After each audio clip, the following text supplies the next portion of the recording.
It is said, good ideas are a dime a dozen, but they are not worth a broken nickel until you implement them. We may have the knowledge of all the libraries of the world in our head, but if we don't utilize it, that knowledge is really no help to us. So the gap between knowledge and its implementation is bridged by one word called discipline.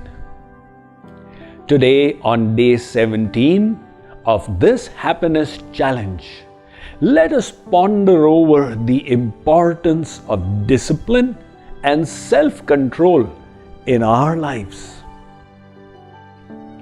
In the 1950s, a researcher in Stanford called Walter Mischel did an experiment to study the self-control of 4-year-old toddlers.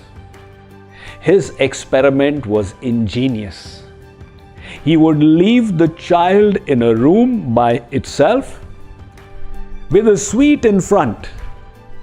Having told the child, if you like, you can enjoy this sweet, but if you hold on for 20 minutes, I will come back, take this away, and give you 2 sweets instead. For some of them, it was a no-brainer. There is a sweet. It is the source of pleasure. There is nothing to think about. Eat it. Some children held on for 2 minutes, but then succumbed and ate it.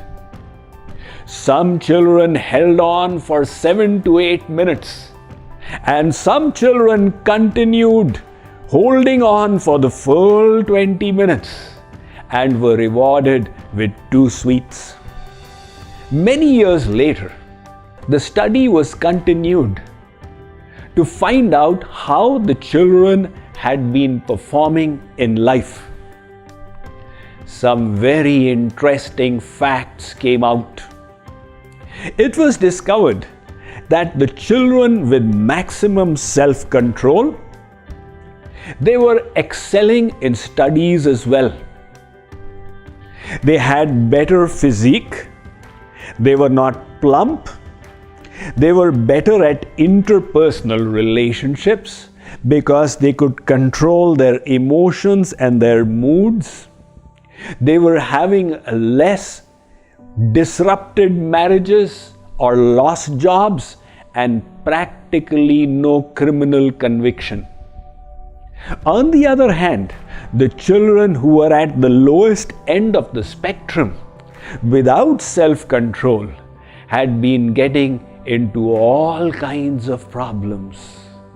They were dropping out of their college. They were losing jobs. They were having broken marriages, and many of them had repeatedly visited the prison as well.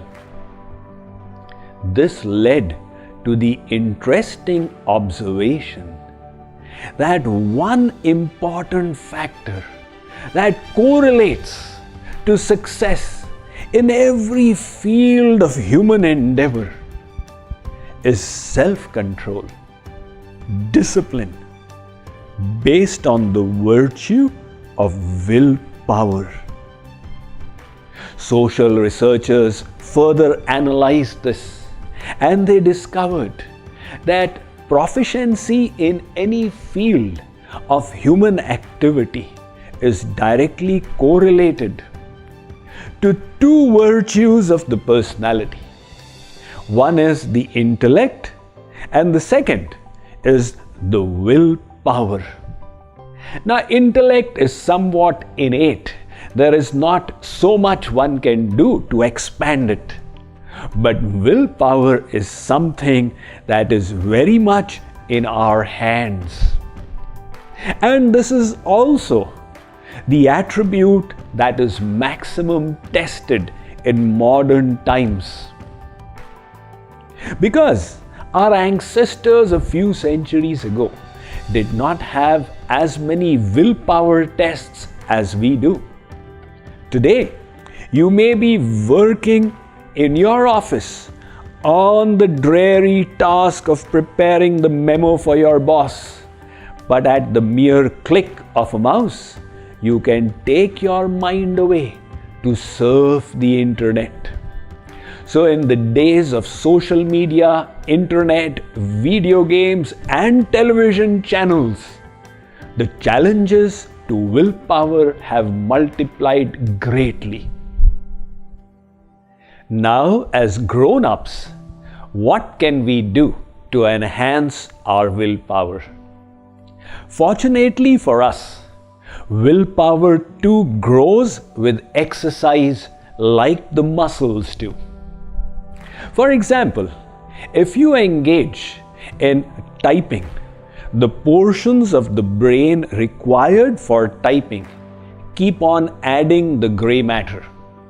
Similarly, this willpower comes from the prefrontal cortex of the brain, and the more you exercise it, the more it develops. Thus, willpower too can be enhanced with exercise.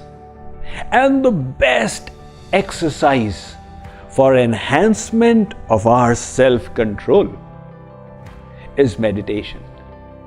Meditation entails avoiding distracting thoughts, though they may be pleasurable.